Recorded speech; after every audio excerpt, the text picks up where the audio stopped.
नमस्कार, मैं बिंदु भूषण दुबे सृष्टि रक्षा चैनल में आपका स्वागत करता हूं।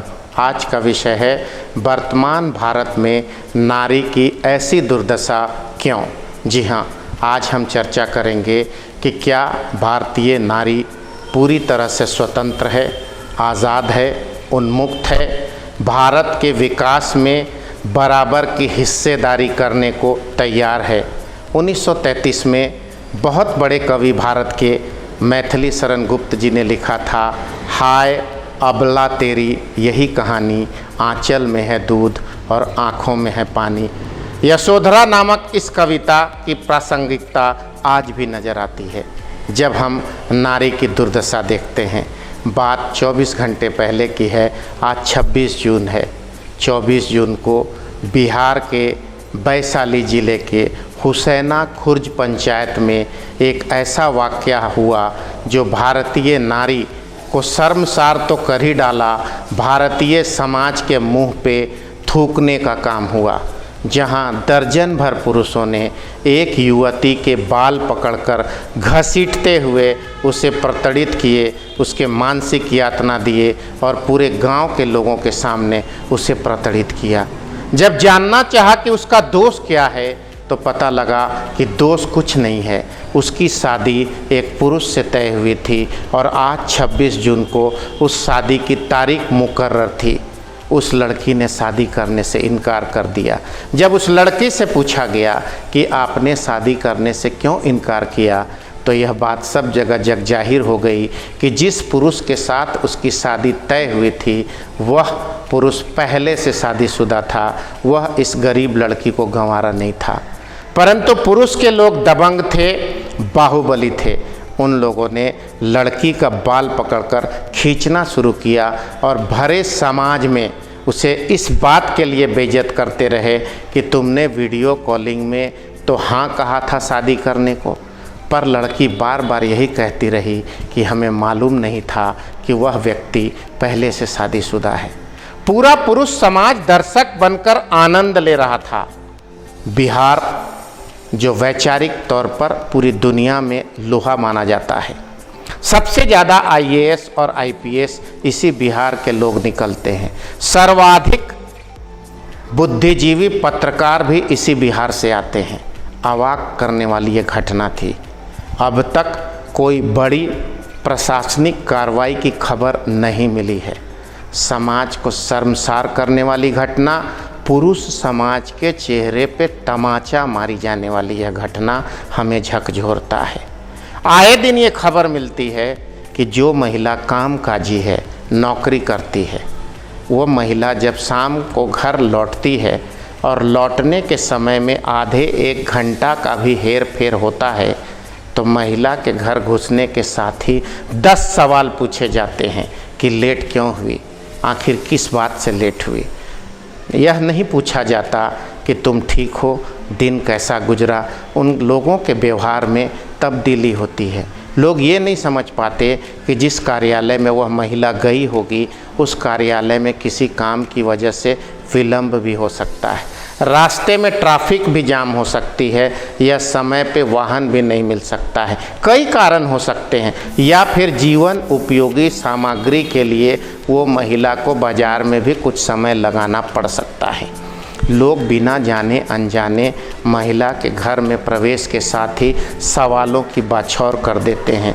क्या यह एक स्वस्थ और विकासवादी समाज का द्योतक है?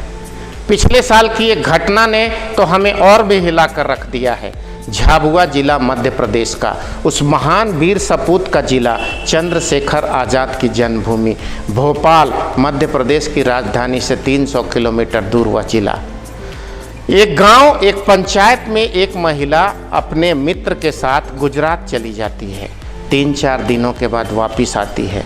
पूरे गांव में उसके समाज के लोग बैठक करते हैं और उसे एक दंड देते हैं, सामाजिक दंड देते हैं।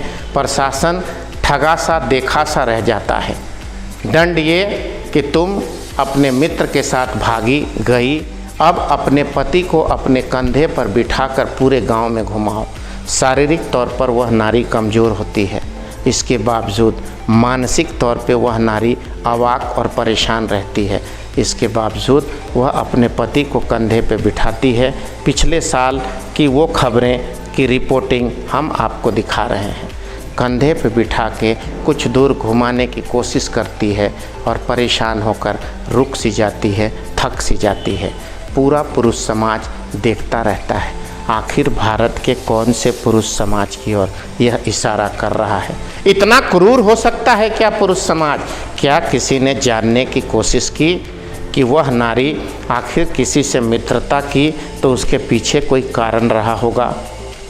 अगर सामान्य बात की जाए, अगर वैज्ञानिक तत्व में और सांसारिक तत्व में बात की जाए तो पुरुष के द्वारा मानसिक, शारीरिक, सामाजिक, वैचारिक सभी किस्म के प्रेम, प्यार और सुरक्षा मिलने के बाद एक नारी कभी भी किसी भी परिस्थिति में किसी भी पुरुष को नहीं देखेगी। एक तरफ सुप्रीम कोर्ट की अगर हम बात करते हैं तो सर्वोच्च न्यायालय लिविंग इन रिलेशंस को मान्यता देता है। मतलब एक पुरुष और एक स्त्री आपसी तालमेल के द्वारा अगर एक दूसरे से सहमत हैं और दोनों परिपक्व हैं तो एक कमरे के अंदर दोनों साथ में रह सकते हैं।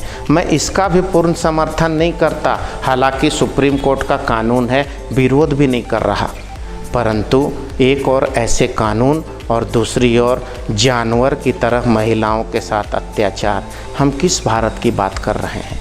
आखिर हमारा देश कैसे विकसित होगा? हम बार बार ये कहते हैं कि भारत में स्त्री और पुरुष एक गाड़ी के दो पहिए हैं, दोनों सुदृढ़ होंगे तभी भारत विकास की ओर दौड़ेगा, परंतु हकीकत में तो ऐसा नहीं लगता।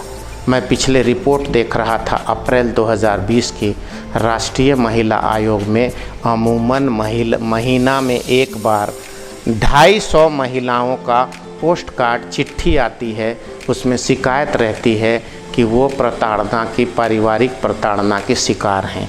एक महीना में 250 शिकायतें आती है, उस पर क्या कार्रवाई होती है इसका लेखा जोखा किसी के पास नहीं है।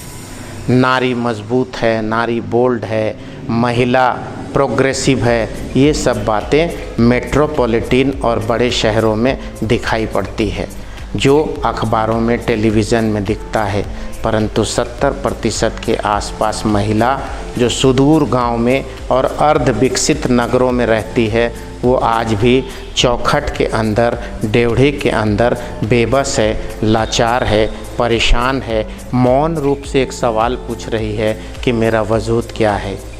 सब कुछ, अगर उसे कुछ खाना भी है, कुछ पहनना भी है तो पुरुष की आज़ादी, पुरुष के आदेश के बाद ही वह स्वीकार हो सकता है। क्या यही भारत विकासवादी भारत है? हमें सोच को बदलना होगा, समाज के दृष्टि को बदलना होगा, तभी दृष्टिकोण बदलेगा और नारी की प्रताड़ना को बंद करना होगा। कुंवारी कन्या है, कुंवारी लड़की है, पढ़ाई को जाती है, हम हमेशा क्वेश्चन मार्क लगाकर, प्रश्नवाचक चिन्ह लगाकर उस कुंवारी लड़की को देखते हैं। कहीं इसका कोई मित्र तो नहीं है, कहीं इसका चाल चलन गलत तो नहीं है, कुछ खाती पीती तो गलत नहीं है। उसे हम सवाल पूछ कर मानसिक कुंठा से ग्रसित कर देते हैं। अगर वो लड़की कहीं काम करती है, देर रात लौटती है काम से, तो 50 सवाल पूछे जाते हैं। ऐसे में हमारा समाज कैसे विकसित होगा? हमें उस लड़की के ऊपर में भरोसा करना होगा, उसे शेरनी के रूप में देखना होगा, न कि एक चूहिया के रूप में। हम क्या बनाना चाहते हैं, फैसला पुरुष समाज को करना है। नारी को इज्जत दें, नारी के 4 आध्यात्मिक अवस्था को याद कर रखना होगा। जब हमारे घर में बेटी का जन्म होता है तो 14-13 वर्ष तक उस बेटी को हम कन्या कहकर पूजा करते हैं।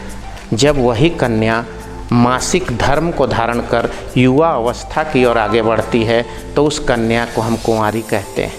और जब उस कुंवारी कन्या की हम शादी कर देते हैं, वो दामाद आ जाते हैं, उसके पति आ जाते हैं, तो उस कुंवारी कन्या को देवी कहते हैं। और एक ऐसा दिन आता है जब उसका निधन हो जाता है, 75-80 साल की बूढ़ी होकर वो मर जाती है, उसके पोते पोती नाती घर भरा रहता है। और जब 4 कांधे में 100 यात्रा निकलती है उस महिला की, तो लोग कहते हैं परिवार और समाज के लिए वह सती हो गई। नारी की ये 4 अवस्था, कुंवारी कन्या, कुंवारी देवी और सती को मैं प्रणाम करता हूँ और इसी को आदर्श मानकर एक बात कहता हूँ, याद रखिएगा मेरी इस बात को। पूरी सृष्टि में, पूरी दुनिया में एक शब्द है माँ, इससे बड़ा शब्द कुछ भी नहीं। यह पूजनीय है, वंदनीय है। इसी शब्द माँ के आगे पूरा संसार जिस दिन झुकेगा, उसी दिन माँ के आशीर्वाद से भारत पूरी तन्मयता के साथ संसार में श्रेष्ठ होगा, अव्वल होगा, सर्वोच्च होगा। आज के लिए इतना ही। सृष्टि रक्षा चैनल की तरफ से बिंदु भूषण दुबे को इजाज़त दीजिए और ज़्यादा से ज़्यादा मेरे कार्यक्रम को सब्सक्राइब करिए। जय माँ भारती। नमस्कार। वंदे मातरम।